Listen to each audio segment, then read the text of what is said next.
Ladies and gentlemen, good morning, good afternoon, and good evening. Wherever you're joining us from today, you're in for a great surprise today.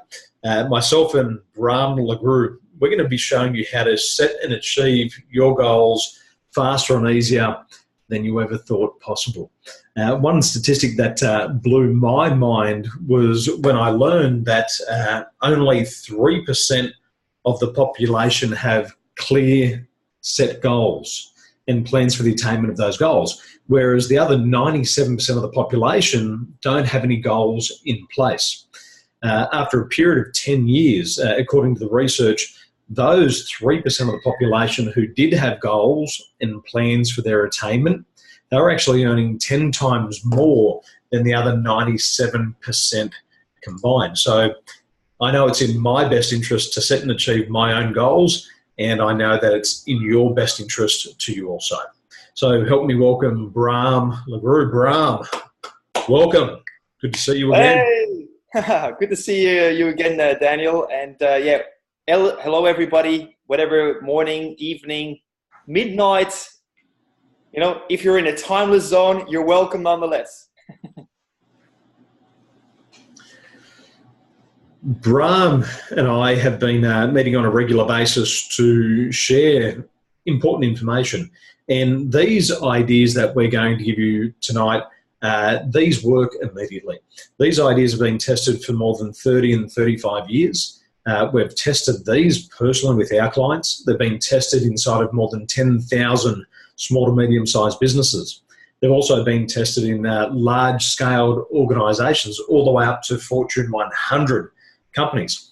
And there's a law called the law of cause and effect, and it's the Aristotelian prophecy or philosophy of causality. And if you just do what successful people do, the causes, you'll get the same results.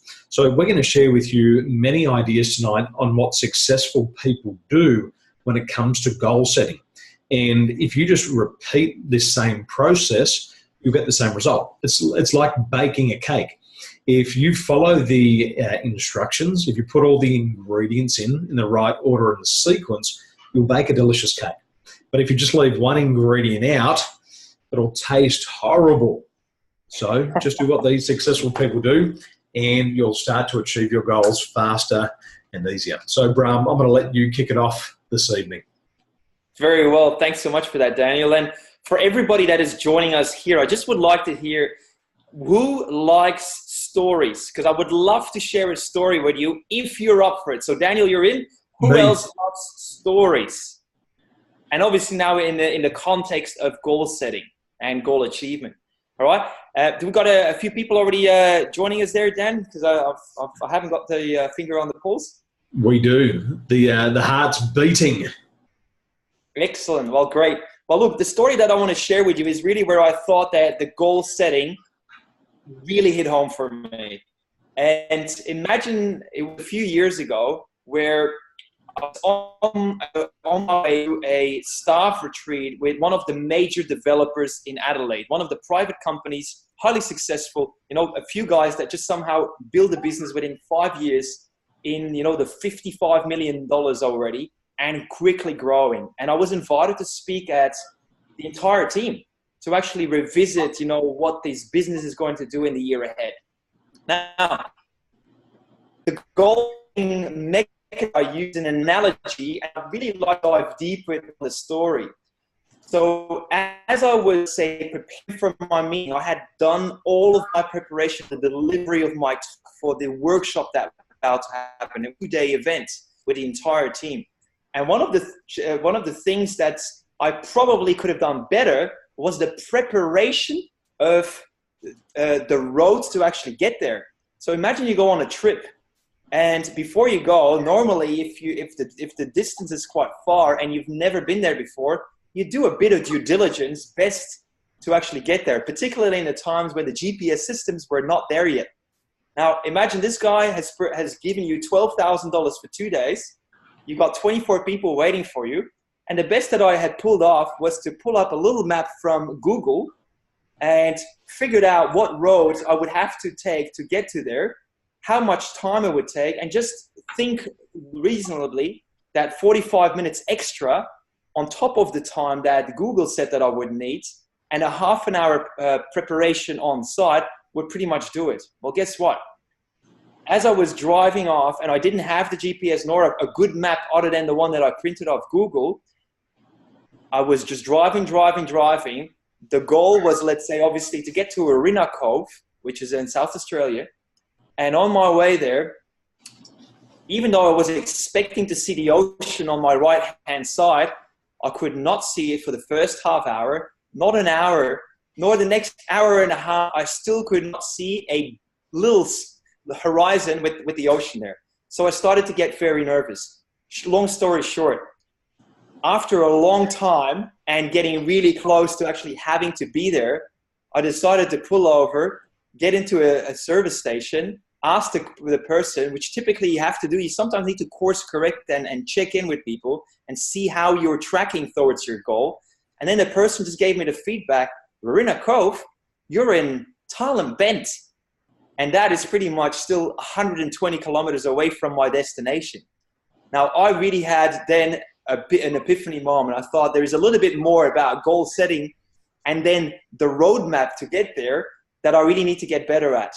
Long story short, it turned out well, but the goal setting thing here is, whether in business or life, the results you get will always be in direct proportion to the map that you set yourself in line with the destination. So the destination of your choice is only part of it. It's then also having a great knotted out plan that helps you get there. I will say, since then, I got a great plan. Since then, I got the GPS system. Since then, I haven't turned late up anymore. I think all of us have been there, Bram. I think all of us, if we're totally honest with ourselves, we've done that. And on top of that, I learned that about course correcting when I was in aviation. I was sitting in the flight deck, the big 777-300, and we were taking off from Dubai and we're flying to LAX. So it's about 16 hours away. And during takeoff, I was asking the captains, what are you doing? It starts off with curiosity, doesn't it? What are you doing? Why are you doing like that? And they had a map. And if they followed that map, they would take 400 people all the way from Dubai to LA successfully. But as they took off, I asked them, I said, just out of curiosity, if this aircraft is off track by as little as 1%, if this aircraft goes off 1%, what happens? They said, well, Daniel, naturally the aircraft always goes off course. I didn't know that. They said, what our job is to bring the aircraft back on track. And we constantly do that moment after moment. But they said if the aircraft did go off as little as 1% every hour for a 16-hour flight, by the time you got to the destination, you would have actually overshot the runway by about 600 miles. If you were just 1% off course, you would have gone north 600 miles, you would have ended up south 600 miles, you would have gone inland 600 miles, just by 1% off course every single hour. And the captains and the first officers just had to bring it back on track consistently. And I think this happens to a lot of us. We set a goal, we take off, we're not clear on that path, and then all of a sudden, maybe 3 or 6 months later on, we look around and say, wow, I'm actually not where I want to be. You end up in the cove. So the point of tonight's conversation is we're going to give you some great ideas on how to get back on track, how to stay on track, and what to do when you do leave the path. And if you can course correct, like Bram says, very quickly, then you're going to achieve those goals faster and easier.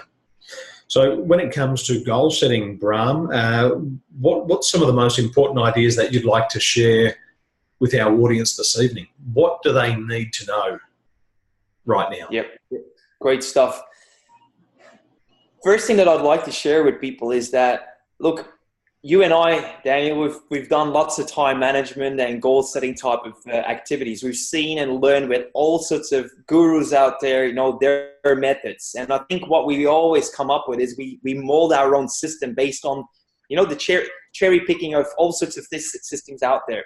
One thing that I've noticed in working with Dr. John DeMartini, is that whenever we set a goal that is foreign to our personal value system, is that we are setting ourselves up for failure in advance. So it's really important, I think, first of all, for people to nod out what are their crucial values. And I not mean by that the fantasies. Like if we all say, oh, I want the Ferrari, I want the big mansion with the pool and the 8-car garage, and I want my personal jet.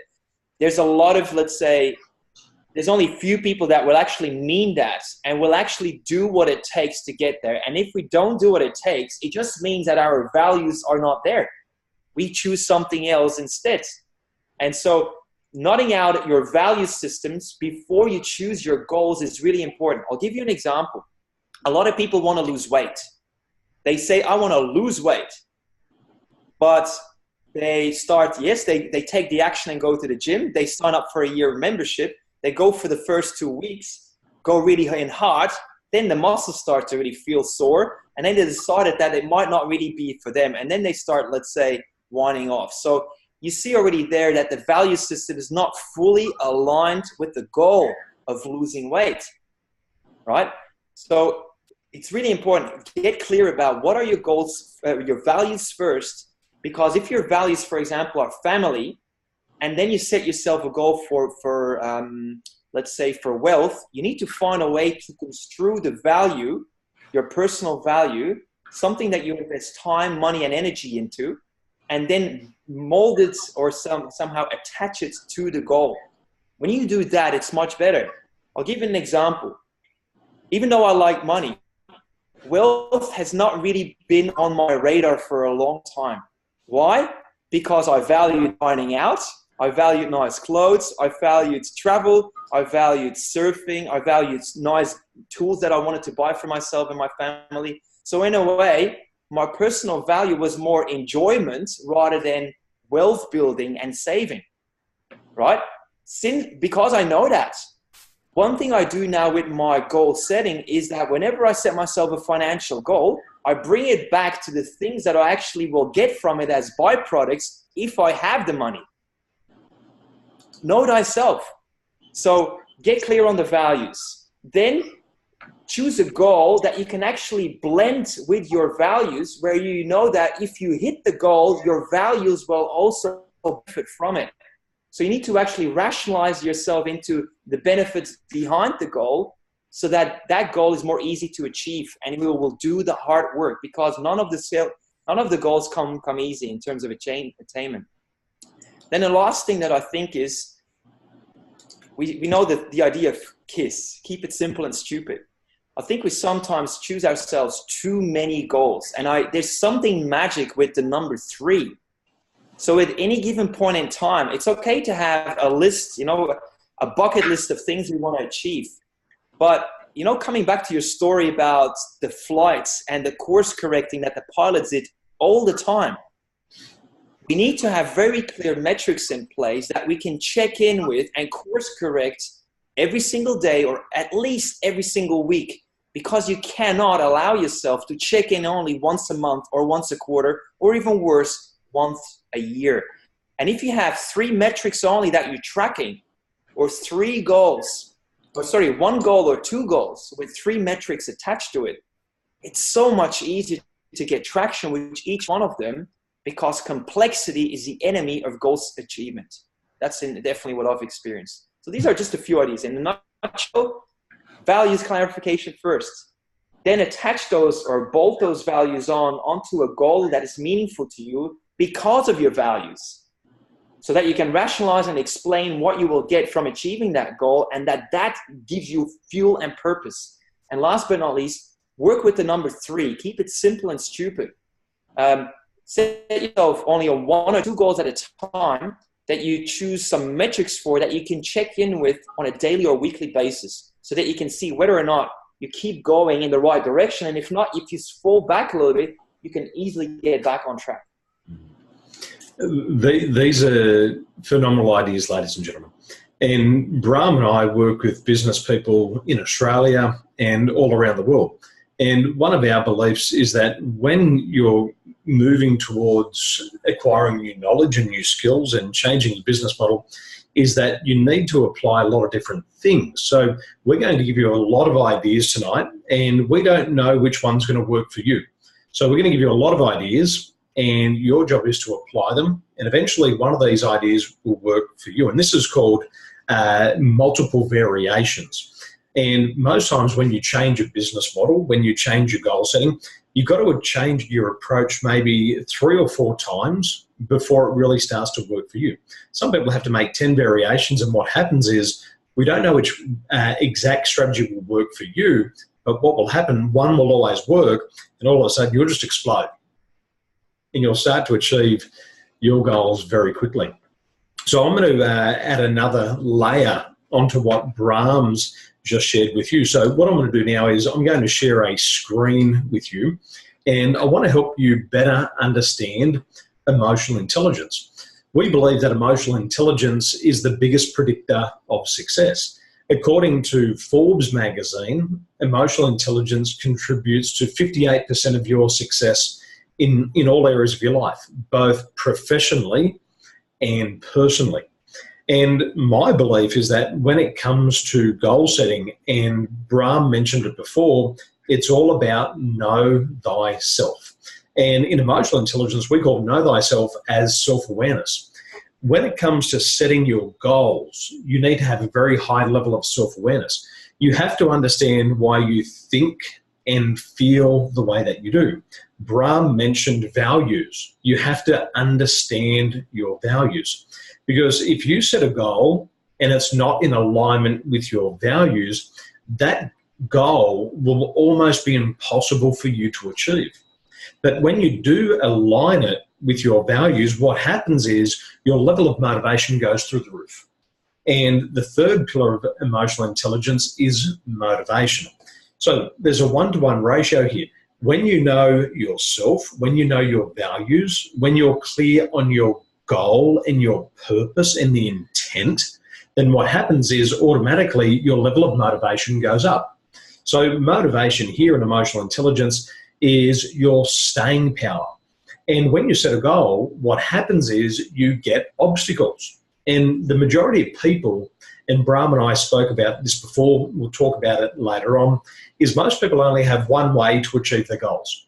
So what happens is once they start to move their goals and they get their first obstacle, they give up.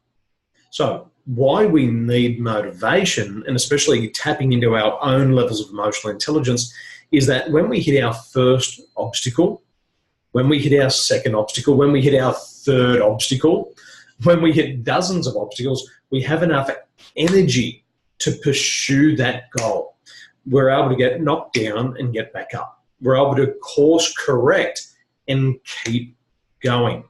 So, as Bram said before, we need to know our values, we need to know our goals, we need to know when we've left the path, but we also have to have the motivation to come back on. Another key component of goal setting is your ability to regulate your emotions. When we start out on a new journey, about 49% of the population have a fear of failure. They also have a fear of success. So what happens is all of a sudden you come up against your first obstacle, that fear of failure pops up, and all of a sudden people freak out and they say, my gosh, I've just got my first setback. And what happens is they give in. Other times what happens is all of a sudden they go from their starting point and they just get on the freeway, and all of a sudden they get on the freeway of life, and all of a sudden they achieve their goal faster and easier than they've ever had at any other time in their life. And unfortunately, what happens at that time, this fear of success kicks in. They achieve their goal and they say, my gosh, it was too easy. I think I've gotten here by default. And when they feel that they've gotten there by default, this fear of success kicks in. And all of a sudden they feel that what they've achieved is going to be taken away. So we have to have very high levels of emotional intelligence in order to set our goals, understand who we are, what our strengths are, what our beliefs are, what our values are. We've also got to understand that we're going to come up against obstacles along the way. And we need to have a high level of motivation to keep pursuing that goal and to keep breaking through those obstacles. But when we get knocked down, we've got to get back up and drive harder again. And then we also have to be able to regulate those emotions. Remember, the majority of people have a fear of failure and a fear of success. So once they come up, you have to be able to manage those emotions effectively. And if you can do that, then goal attainment becomes very easy. Over to you, Bram. I love those. I love the way always how you explain it, and I think the visuals definitely are helpful. Reminds me of next time that to have a few slides readily available as well. I'm just going to dive into something else here because I'm mindful that some of the people that are watching this today or in the near future actually also have teams to manage. And as clarity for oneself is important for goal achievement, imagine what it now is if you put multiple heads together working in the same business, and ideally, this is always what we love that word to happen. It's the ideal, it's the, what everybody tries to achieve is to have all those people work in unison to achieve the goal mutually. And then suddenly the combination of multiple individuals combined is more than the sum of the loose parts on their own. So the momentum really kicks in and you get a bigger goal that you can achieve. One thing that I've noticed, and we're now working with people in small businesses all the way up to the big corporates that you, Daniel, mentioned earlier, is that very few times people are completely aligned. And so again, if you're looking to get some more clarity, to get the team working together in unison, to achieve some big audacious goals over there, there's a phenomenal methodology we've done a lot of work with in multiple businesses in different industries, and it's 4Ds, 4 disciplines of execution. You can look it up online, books around it, very well researched and documented. But here's what I can say to you. The best things to learn from 4DX, coming back to what I made, is keep it stupid. Teams drown in complexity. I'm going to give you one example. I've been working with 4 banks. When I asked them to share metrics, I'm not talking about the management level. I just asked simple bankers to show what metrics were. They were trying to get things happen at any point. We know that you and I, even worse, team focuses on 12 things at a time to try to achieve as a metric, is that the chances of getting any one of those 12 hit with 100% goal achievement is 0. 0 of those 12 will actually be achieved in the line with what you want. But as soon as you bring it back to only 3 and you focus on the very things that are pivotal to the success of your goals, that's when the magic starts to kick in. I'm going to give you an example. I've had a team of 15 people in a technical company. They're not salespeople, but I've assisted them with the implementation of 4DX. And 3 years in a row, these guys have hit the biggest, hairy, audacious goals that they could come up with within as short a time of $40,000. Now, if you're a multi-million-dollar business, $40,000 for the biggest stretch goal that you can imagine is coming in with a 1% sort of variation to a major goal. That is phenomenal. These guys have hit it 3 years in a row.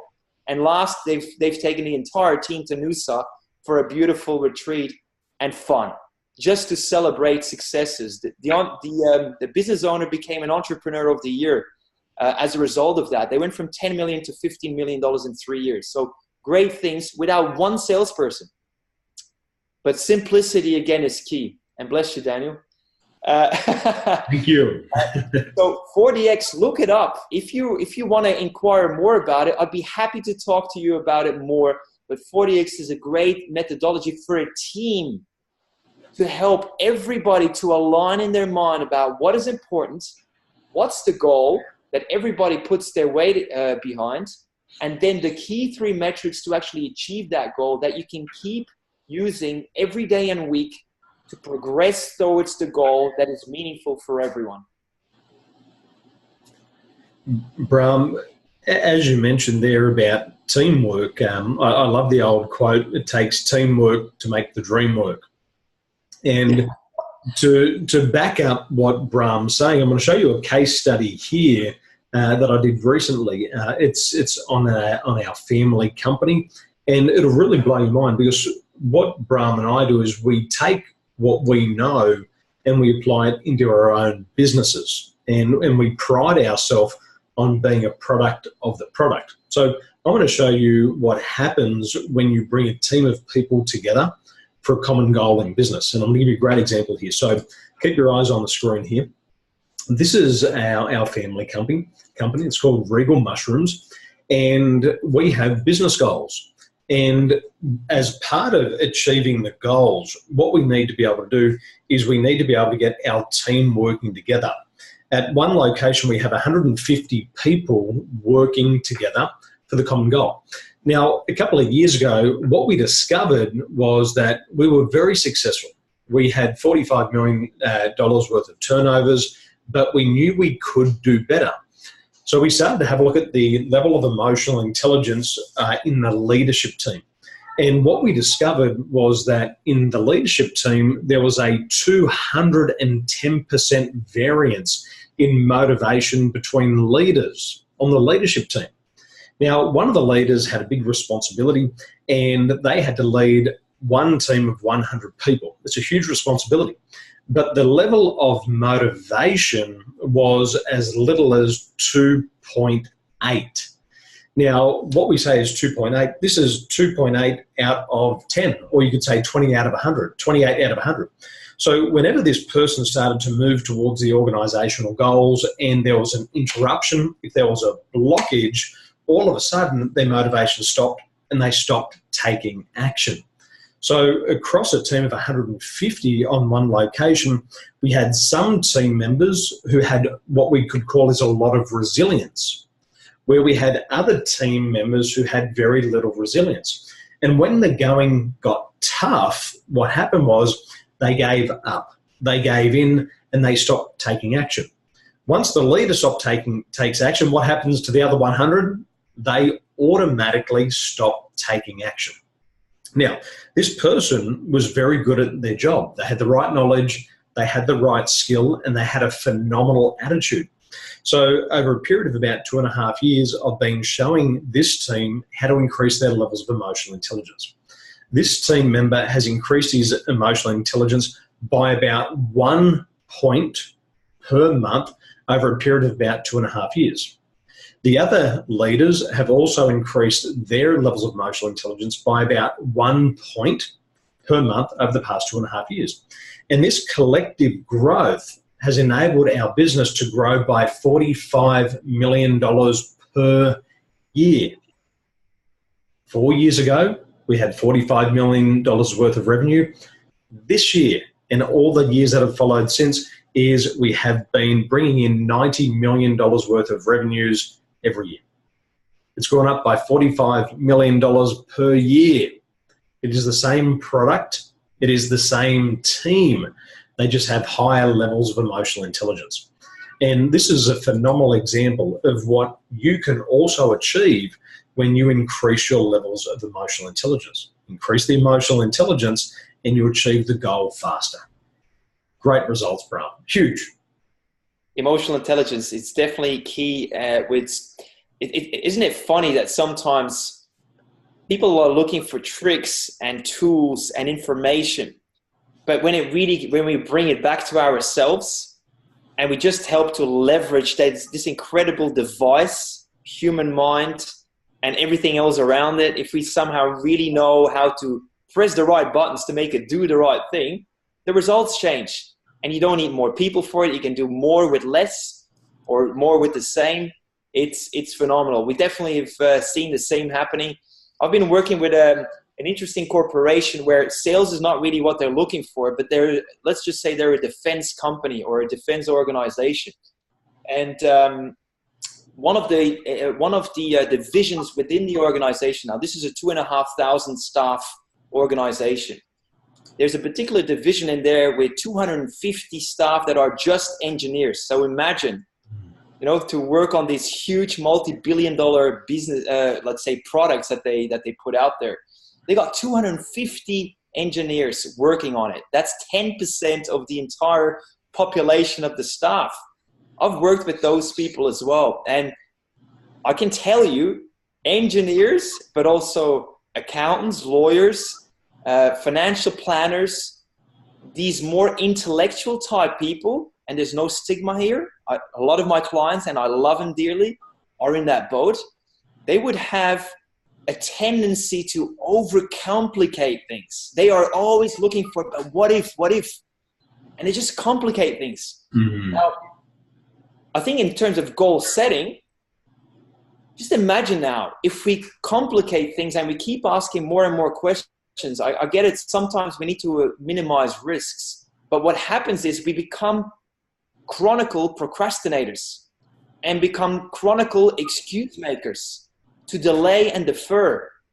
And that can be lethal to any organization, particularly when other businesses are more agile in the same space. Mm-hmm. So let me just share now a quick example of this.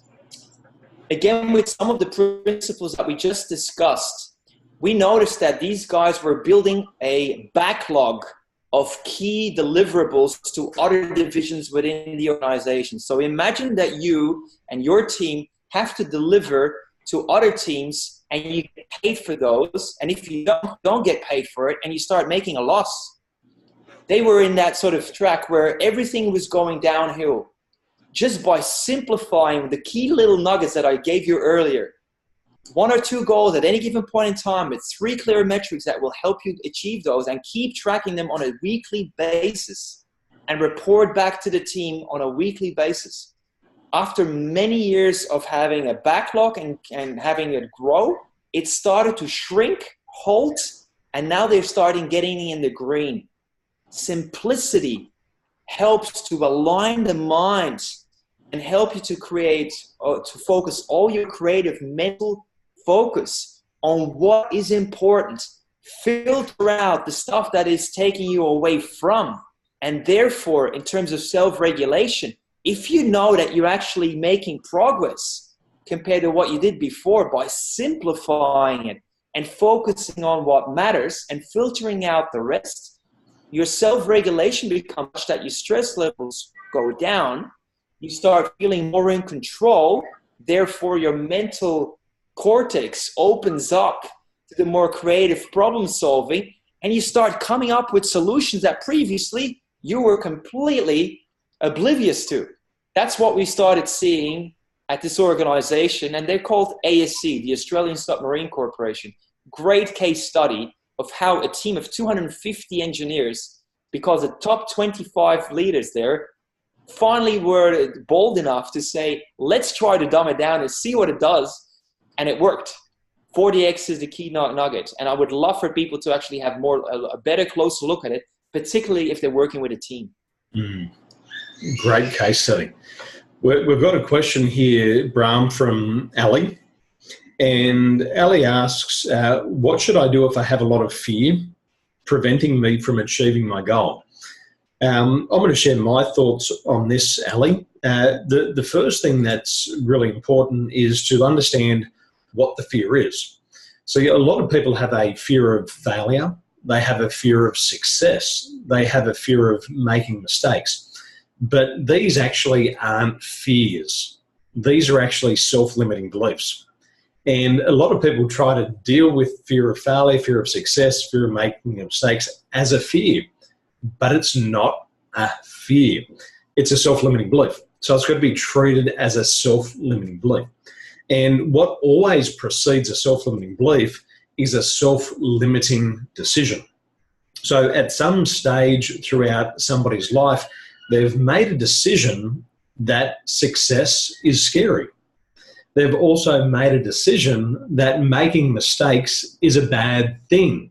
Now, a lot of people's self-limiting beliefs occurred at a time where they were not aware of them. Most people have their first self-limiting beliefs between the age of 0 to 7. So what I recommend and what I use with more than 3,500 clients around the world is a process called timeline therapy. Timeline therapy is a proven system to eliminate self-limiting beliefs. And you can neutralize these self-limiting beliefs in as little as 8 minutes. So let me give you an example. A client of mine had a fear of rejection. Because he had this fear of rejection, what he would not do is he would not prospect. He would not prospect because he thought somebody would say, no, I'm not interested in your offer. See, it's the fear of hearing the word no that actually triggers off the fear of rejection. So what we did was we had a look at his self-limiting beliefs. We found out that he had a self-limiting decision at a very young age. We neutralized that in under 10 minutes. What happened in the following week, he went from making 0 sales calls and cold calls to making more than 90 every single day. Within 3 months, he was back on track. He was hitting his KPIs. He was hitting his key performance indicators. He was getting all of his key success measures. And within 6 months, he was one of the top salespeople in the organisation. So, Ali, what we recommend is that when you have a fear, you've got to understand, is it a fear or is it a self-limiting belief? And you have to treat it accordingly. And if you do that, what will happen is you'll achieve your goals very easily. It's a good point here. And thank you, by the way, Ali. We love you for asking a question. It's great for people to, join this conversation and, just tell us what we want from us so that we can be of best assistance to you. So it's great that you asked the question. I'm going to come in from a slightly different angle. Dan and I are very much aligned, but let's just say that if it would not be a self-limiting beliefs and it's really a feeling, I started to get really alerted to this because of my wife. Here's the thing. Sometimes, whether it's not necessarily a gender thing, but in our case, I noticed that I tend to think more and my wife tends to feel more. And sometimes she feels things before she thinks. And for me, it's the opposite. I think first and then I feel. And it's really interesting. When you mentioned that you could sometimes feel this sort of, inconfidence and the likes and fear emerging, I'd like you to really again consider the idea that sometimes when you've been really exposed to a very emotional, heavy, trauma or of some kind, that feeling may be stored in your body, and to actually free yourself up from it, it will actually require quite a bit to free yourself up from it. Because the one thing is, once that fear is captured in your body and it's stored in there, different circumstances can actually hold it on to the same fear and leech on like a parasite and feed off it, and then give excuses to not go prospecting, as Daniel said, or not look for the ideal partner in your life, or not being vulnerable in a relationship, and all these sort of things because of a previously experienced trauma that just is lingering there, and we are so holding on to it with everything of our might. That requires now boldness then to actually go and do something about it. It's about freeing yourself up of, let's say, you remember like in the medieval times when people walked around with this big iron bowl with a big chain around their leg? Well, in a way you could say sometimes the trauma is that thing around your leg, and it keeps you slowing you down in all of your endeavors, whether personal or business, spiritual, whatever it might be. You could see it like that. Well, the best thing you can do is chop it off, get rid of the thing around your leg. Sometimes it requires that you go and see someone and work with them through it to release the emotions around it. And like Daniel already said, start rewiring your thoughts around certain situations that would otherwise be highly associated with the fear.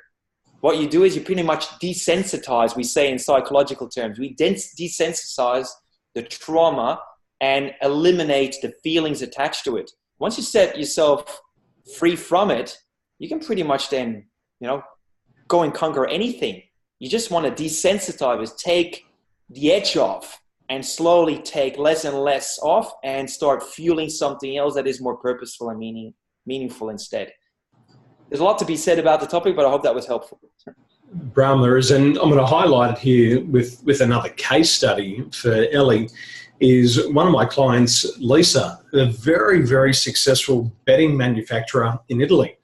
She had built a business and she had 100 people working for her. And what happened was one day she woke up and she started to realize that she was experiencing a lot of stress. So she started to become more self-aware of what this stress was, and it was from her own doubts. So she'd built this big business, but all of a sudden these doubts crept into her mind. Can I sustain this level of growth? Can I keep achieving my goals? And you know what happens is our goals keep getting bigger and bigger. As we get older and as we become more successful, we start to stretch. As Lisa started to stretch, she started to experience a fear of rejection. And this fear of rejection actually stopped her from making sales. Instead of asking for the order, she would ask people to have a look through the brochure, and if they were interested, to come back and talk to her later on. And what we know is that 80% of sales aren't closed by salespeople because of fear of rejection. And that was happening to Lisa. I showed Lisa how to neutralize those fears of rejections. And what happened, as soon as she overcome those fears of rejection, within 21 days, she made an additional 1 million euros worth of sales into her business. This is huge. These are big dollars inside a very short period of time. And we've got the proof here. We can see it on the left-hand side. Where Lisa was struggling was with the self-awareness. Once she gained more self-awareness and identified what those fears and those doubts were, she could more effectively deal with them. And from our research, and I have personally debriefed in excess of 1,000 people now in emotional intelligence, is that automatically once you are aware of that one mental block that is holding you back, or that emotional block, is your self-regulation automatically increases. Because if you don't know what's holding you back, you actually can't overcome it. So the first step is to identify what's holding you back, either mentally or emotionally. And then once you understand what it is, you then can neutralize it. And this is a phenomenal result. It comes back to emotional intelligence.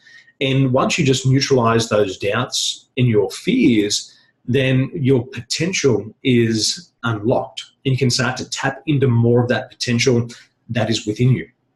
We know that about 84% of the population have a feeling of unfulfilled potential. And Lisa was one of those people, but now she's not.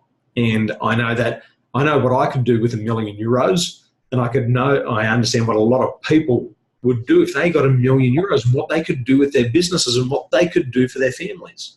So it's in your best interest to actually understand what's holding you back and seek to neutralize it. And again, these are just ordinary people achieving phenomenal results. Mm-hmm. Good point, Neil. Is there, I think it would be good to just see if there's any other thoughts or questions so far, just to check in again with the crowd, because keeping the finger to the pulse, what's living out there? It's a fascinating topic, Bram, and I think even if people aren't having these conversations with their friends, they're definitely reading books about it. And one of the hardest parts about reading a book is, as you read it, it's highly subjective. You're in your body, you're in your mind at that stage. And what I recommend is that you join in conversations like this, because what you can't do with a book is you can't ask a book a question. But if you ask Bram and I a question, we can give you an appropriate answer to help you increase your levels of success. So as we have a look through there, Bram, let me share another case study here just to get people excited about goals.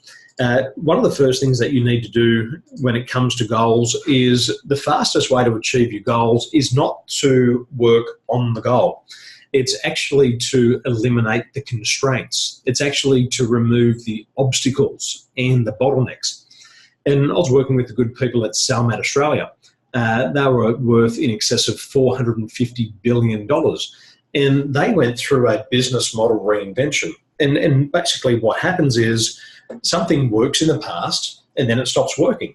And then once it stops working, you have to reinvent everything that you do.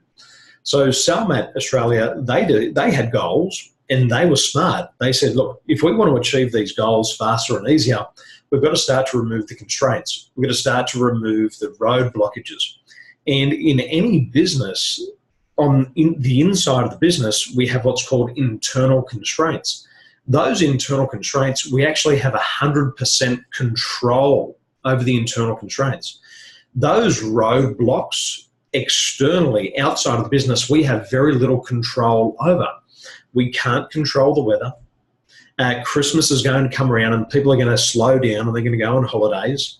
We can't change that. We can't change the government. We have one vote, but we might only get to vote every 4 years.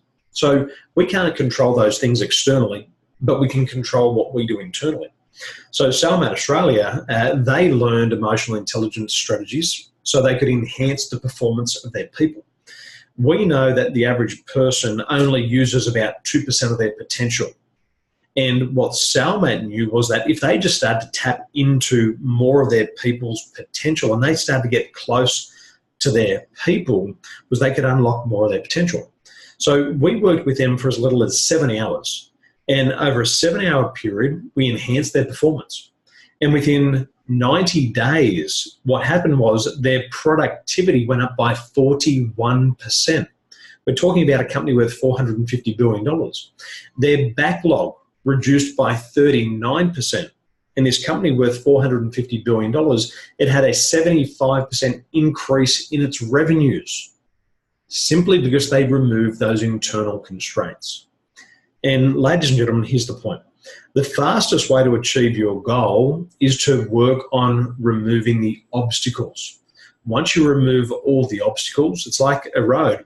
All of a sudden, there's no traffic there. There's no speed cameras. There's no speed humps. And you can drive as fast as you want. But you've got to remove those obstacles first and foremost.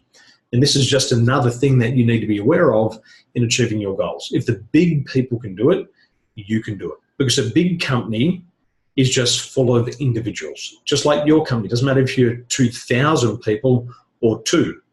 We're all human. And we all need to increase our performance. Great stuff. Hey, Daniel, we had another question, which is about how to build emotional intelligence. I think that's a really great question because it really allows us to really go a little bit deep dive in terms of, what can you do specifically to get that happening? Are you okay with me giving that a start? Go for it. Get straight into it. All right. So, by the way, thanks first for that question. So, in terms of I'm not sure if this is the screen that we want. Okay, well, yep, that's fine. So, to really build your emotional intelligence, I think the first thing you want to do is always measure first. Measure where you're at, because if you don't know where you're at, how do you know how to improve it? And if you are improving. So Daniel already showed several of those images of emotional intelligence reports. It means pretty much that you find someone that you can do a report with online. It's a questionnaire. It depicts your strengths and weaknesses. I call the weaknesses opportunities for growth.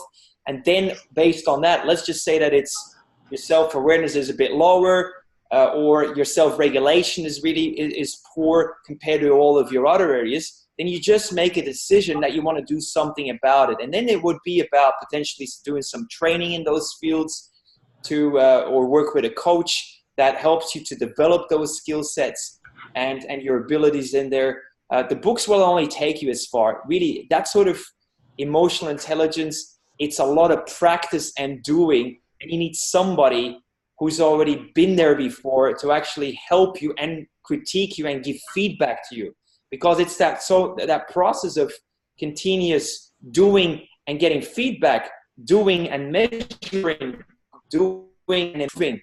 It's that sort of process that everything increases and goes through the roof. So I think that's pretty much nuggets in a short way that I can give to you to increase and develop your emotional intelligence. What about you, Dan? What's your take? Well, I'm a big fan. I'm already converted. I'm sold on emotional intelligence. to answer your question, Ali, is that there's three parts to success. And the first part of success is knowledge. And knowledge is the foundation of everything that we do. So first of all is we have to have a look at the particular area that we're focusing on. So, for example, if you wanted to become more emotionally intelligent when it came to goal setting, what you'd want to do is you'd want to find the top 3 books on goal setting. And Bram said books will only get you so far, and he's true, because knowledge only equates to 7.5% of our success. But we do need to have a level of knowledge that enables us to acquire new skills. So first of all, you've got to acquire knowledge, then you've got to acquire skill. And unfortunately, skill is only 7.5% of your success. Knowledge is only 7.5% of your success, but it's absolutely critical. So the knowledge you want to learn is you want to learn about goal setting. You want to learn what other people are doing out there to be able to achieve their goals quickly. You also want to be able to attend programs like Eat That Frog. And Eat That Frog will give you all the skills to start to a personal strategic plan. But once you've got your personal strategic plan in place, Ali, the next thing that you have to do is you have to be able to take action. And to be able to take action, we need to be able to develop our attitude. When I talk about emotional intelligence, I also talk about our attitude, because our attitude is our angle of approach. It's the way we attack our goals. And if we attack our goals with a fear of failure, what happens, Ali, is we become very reluctant to take action, because what happens is we start to think about failure. And whatever you think about grows in your mind. And Napoleon Hill once said, you become what you think about most of the time. So if you're approaching your goals with a fear of failure, you're thinking about your goal, but the majority of your time, your mind is consumed with this fear of failure. Your mind is full of all of these things that could possibly go wrong.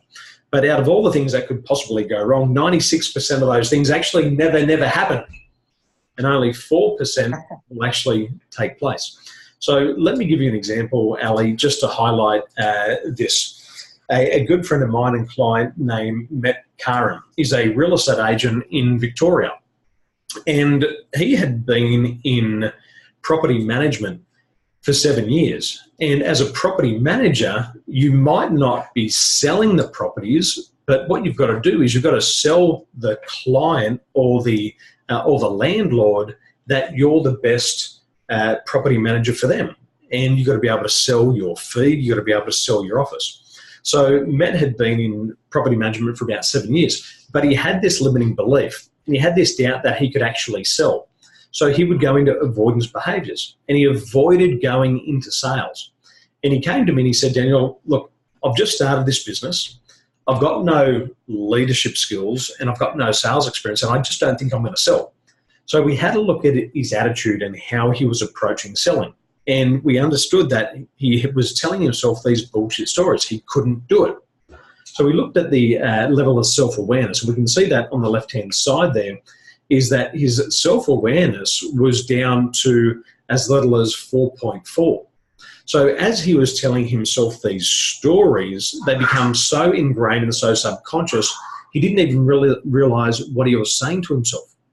Once we brought that up to the surface, he could actually start to regulate that. And I showed him how to use the law of substitution. And what happens is you can only replace a negative thought with another thought. And some people replace a negative thought with another negative thought. And what happens is they go from fear of failure to fear of success. Fear of success. But what I showed Mete was to be able to take that fear of failure away just by using new cognitive control methods. And automatically his sales increased. His sales increased, his self-regulation was better, and then he could start to tap in to his motivation. Now, his motivation score was 8.8. It was very high, but because of those self-limiting beliefs and the self-awareness at 4.4, he wasn't able to tap into his full potential. But once he had tapped into it, Ali, his results went through the roof. He first of all increased his self-awareness by 86%. Huge. He then increased his empathy, which was his ability to read other people, and he increased that by 59%. He also improved his social skills, and these are all the things that you need to do to become a great salesperson. And he increased his social skills by 40%. As a result, he increased his sales by more than $370,000 in 1 year. He was then identified as a premier agent for Ray White, and he was featured on Sky News, and his sales have gone up by 350%. So these are the things that successful people are doing. And if you just do what successful people do, Ali, you will get the same results. But what we have today is a lot of people, we call them failures. And failures think that they can do what failures do, but get the result of successful people. But that never happens. So it's cause and effect. Just do what successful people do, like Net. Work on your self-awareness, work on your self-regulation, improve your empathy, improve your social skills. Also use the law of substitution. Cancel out those negative thoughts, replace them with a positive one. And what will happen is your results will go through the roof. And then people will look at you and they'll say, what's she doing? And then they'll say, just do what Ali's doing, and you'll get the same results. Yeah. Well, one of the things that people could also say is, oh, she must be lucky, but they didn't see all the hard work that actually was required to get there in the first place. Oh, absolutely. The law of luck. The law of luck says the harder I work, the luckier I get. That's it, exactly so. Failures live by the law of accident. If I get lucky, it was just an accident, and they also lose control. That's it. Daniel, I think we probably are at the end of this one here, because time is really going fast. Is there one last thing that you want to do in a summary here to perhaps summarize what we've done and a few next steps for people to take home? Yeah. Well, my final thoughts for everybody is that you've got to remember that success leaves clues. And if you do what successful people do, you will get the same results. But if you don't, you won't. And just remember that nature is blind. It's like the scales of justice. Nature does not say, Bram, you're going to be a billionaire, but Daniel, we're going to screw with you and you're going to be in debt for the rest of your life. Nature is blind, ladies and gentlemen. Success is in your hands. And if you just do what successful people do, you'll get the same results. It's just like baking a cake. If you follow the recipe, you'll get a delicious cake. But if you just miss out on one ingredient, it'll taste disgusting. So just do what successful people do. Don't try to reinvent the wheel and you'll get the same results. So they're my final thoughts tonight. And how about you, Bram? What are your final thoughts and words of wisdom to wrap up tonight's training? Well, because of the time, I'm a bit geared to answer this question in a certain way because of the type of people I tend to work with, which are very technical type people. And I know that just again, to give people peace of mind, if they're a bit hardwired to be more skeptical and critical or very detail oriented or and want to complicate things, if been in that, but I would like to encourage that Rome was not built in one night. It took a lot of planning. It took a lot of hard sweat, equity to invest to actually get there. And sometimes people thought that they might do it this way or that way, started building and paving the ways, then to only see that, you know, the soil was not as easy to build on and they had to stabilize it and whatever. What I'd like to share with you is that even though you set your goals and you figure out a plan and you dumb it down in line with the KISS principle, and you know you focus on the top 3 metrics and you keep course adjusting and measuring yourself on a daily and weekly basis, it is important that you keep yourself also on track by giving yourself permission to shine, which means if something after a lot of hard sweat and tears is just showing enough proof that it won't happen that way, adjust course and try a different path. You don't have to give up on the goal, but you might need to give, let's say, something else a shot instead if the first previous attempts didn't get you there. On the first one, to put up my hand, I'm very diligent. I'm very persistent. If I want something, I'll go all the way, and I'll probably will pass a lot of people who by that time have already quit.